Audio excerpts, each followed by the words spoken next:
চাচা কি আর আইছে? সেটা তোমার কি দরকার? আমার কোনো দরকার নাই, একটু খুঁজা দিতাম।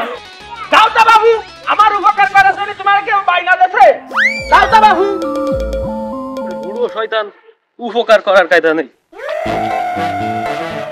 আমি কইয়া দিই কি হারাইছে, আর তোমরা খুঁজে পকেটে ঢুকো।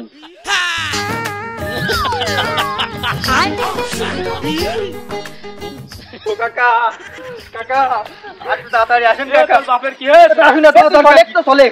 ও কাকা দেখেন কাকা। এ নজর এ তোর কি হয়েছে? ওরে জীবনে যে ঘটনা ঘটিনি সেই ঘটনা কইতে গেছে আরাধন। এইরকম মাথায় বাড়ি দিয়া কাম কি করে হলো রে ভাই?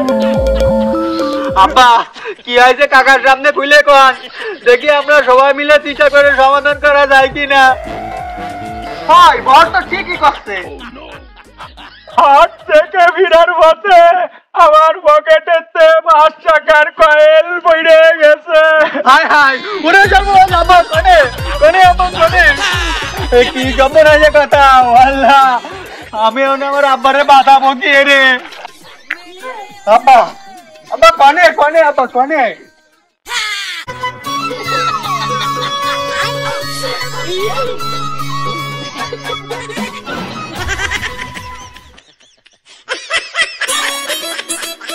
হায় হায় ওরে সর্বনাশ, কি সর্বনাশ। বাবা কোনে কোনে যেটা ওরে আল্লাহ। ও কোনে কোনে ও আব্বা, কি সর্বনাশ কথা। ও আল্লাহ, আমি আমার আব্বারে বাধা বকিয়ে রে। এ টাকা হারাই গেছে, তা কারোর সামনে কও নাই তো? ওরে আমারে কি অত কাঁচা মানুষ পাইছি হারাধন। আরে তা ভাবিনি, বিপদের সময় তো মানুষের মাথা ঠিক থাকে না। তার টাকা কোন জায়গা ফেলেছিস? ওই দিকে রে ভাই।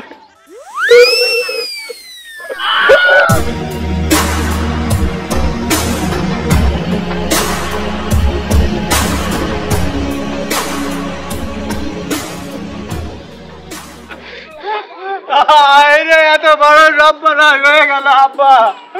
আমার আব্বারে কি করে বাঁচাবো আব্বা? আব্বা আপনি ধৈর্য ধরেন আব্বা। আমার হালাল টাকা কোনো সময় হারাইতে পারে না। আমার মনটাই কষ্টে, আমি টাকা পাবোই। আব্বা ঠিক কইছেন আপনি। আব্বা ধৈর্য ধরেন, আমারও তাই মনে হচ্ছে আব্বা। এই টাকা হারাবার পারে না কাকা। এই টাকা যদি মানুষের পকেটে উঠেও থাকে, ওই টাকা হজম করবার পারবে না। গলা দিয়ে রক্ত বমি হয়ে ছটফট করতে করতে মরে যাবে। আমার আব্বার কষ্টের টাকা।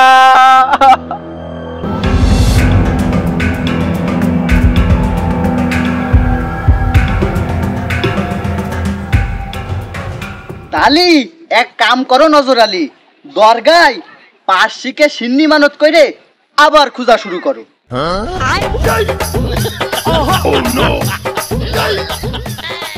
তোমার বিবেক বিবেচনা দেখে আমার মাথা খারাপ হয়ে যাচ্ছে হারাধন। আমার 5 টাকা হারানোর জন্য যদি পার্শ্বিকে মানত করা হয়, শতকরায় কত পরে দেখিস হারাধন? নাকি পরে টাকার প্রতি কোনো মায়া দয়া নেই কোন রে? শতকরা হিসেবে একটু বেশি হয়ে গেল, কিন্তু যদি না পাওয়া যায় তাহলে তো পুরো 5 টাকাই মাইর হয়ে গেল। করলাম মানত হারাধন, আমার হারানো টাকা যদি ফেরত পাই, দরগায় আমি বার্ষিকে সিন্নি দেব, তুমি সাক্ষী থাকলে হারাধন। ঠিক আছে, তাইলে আবার খোঁজা শুরু করো। আমি যাই দরগায় মানত হিসেবে। কাকা পায়ে ধরি কাকা, কোনো টাকা পয়সা মানত করবেন না। আরে না রে বাপুরে, আমি তোমাকে অবস্থা বুঝি নে। আমি শুধু একটা জবা ফুল দিয়ে কব তোমাকে হারানো টাকাটা যেন তাড়াতাড়ি ফেরত পাও। ওই আমি চলি তাইলে, মন খারাপ করো না। আমারও গত মাসে একটা কারাই গেছিল। আমি দরগায় যেয়ে একটা মুরগি মানত করে দিলি, পরে সেই টাকা আমি আবার ফেরত পেয়ে গেলাম। মন খারাপ করে না, যাও। আব্বা তাহলে পরে চলেন আমরা আল্লাহর নামে আবার খোঁজা শুরু করি। আল্লাহ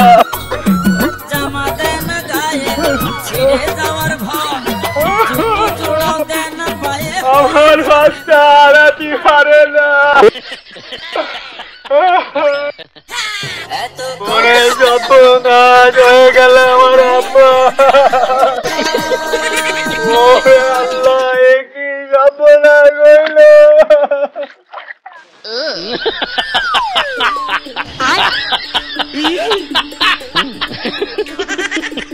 বাচ্চাটা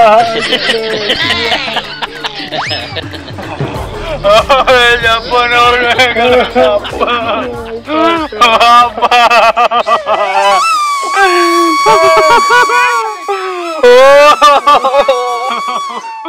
আব্বা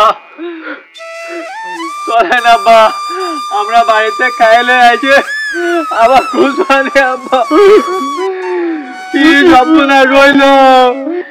95 টাকার সাথে এই 500 টাকা একসাথ করলে 100 টাকা একটা নোট হইতো আব্বা।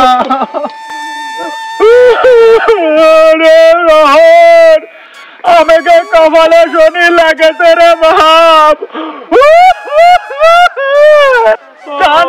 পরে দরগায় বার্ষিকে মানত করার পরেও টাকাটা কেন খুঁজে পেলাম না। আমার কিন্তু সন্দেহ আছে। হরাধন কাকা হঠাৎ করে চলে গেল কেন? আপনার কি কিছু মনে আসছে? কি মনে হবে? আমার তো মনে আছে খানিক পরে আমার নিজের নামে মনে থাকবে না রে। তোর কি কিছু মনে আসছে? আমার তো তখনই মনে হচ্ছিল আব্বা খোঁজাখুঁজির সময় টাকাটা আরাধন কাকা পায়ে যায়নি তো, আমরা তো মাটির দিকে তাকাইছিলাম।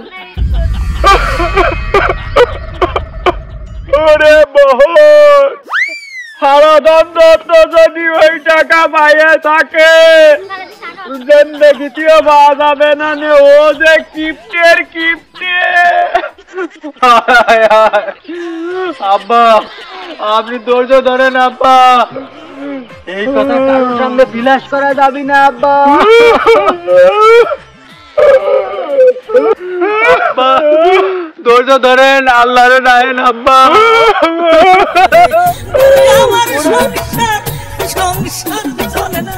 ওরে সর্বনাশের কথা আব্বা। আব্বা কি আছে আব্বা? ও কাকা একটু ধরেন কি আছে আমার আব্বা। কি হয়েছে?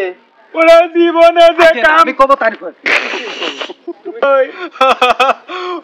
আব্বা ঠিক কইছেন আপনি কাকা। তারপরে কি